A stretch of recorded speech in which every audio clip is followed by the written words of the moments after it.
बिना साखरेचे बिस्किट काय तयार होत नाहीत आणि माझी साखरच द्यायला विसरली. बघा आता पुढे व्हिडिओमध्ये काय झाले नेमकं. आज मी चालले गव्हाची बिस्किट तयार करून आणायला आणि त्यासाठी घेतले अर्धा लिटर दूध, किटलीमध्ये तूप घेतले, गव्हाचं पीठ घेतले, काजू घेतले, वेलदोड्याची पूड घेतले आणि आता हे सगळं साहित्य मी एका पिशवीमध्ये भरायला लागलेले आणि चालले मी जिथे बिस्किट तयार करते तिथं. पिशवीत सगळं साहित्य भरलं तरी मला लक्षात आलं नाही की साखर आपली राहिले. तर आता इथं आम्ही जायचं म्हणलं कुठं की आमची पोरं आमच्या आधी बाहेर असते ती. आता बिस्किटांचं सगळं साहित्य मामींच्या घरी आणून ठेवलं मी. तर आमच्या मामी बिस्किट बनवतात आणि ते बिस्किट त्यांची तयार करून झाले. मी 2 तासानंतर आली होती बिस्किट द्यायला.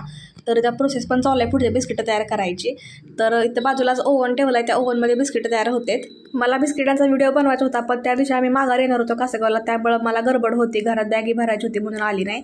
आणि बिस्किटं भरपूर गरम होती त्यामुळे थोडी वेळ थंड होऊन दिली बिस्किटं आणि नंतर मग पिशवीत भरून मी घेतली सगळी. यांच्याकडे गव्हाची बिस्किटं, नानकटाई, रोट बरंच काही बनवून मिळते. तर तुम्हाला पण गव्हाची बिस्किट किंवा अजून काही बनवून घ्यायचं असलं तर मला कमेंट करा, मी नक्कीच तुम्हाला त्यांचा कॉन्टॅक्ट नंबर देईन. तर आता भेटू पुढच्या व्हिडिओमध्ये. आजचा व्हिडिओ कसा वाटला मला कमेंट करून नक्कीच सांगा.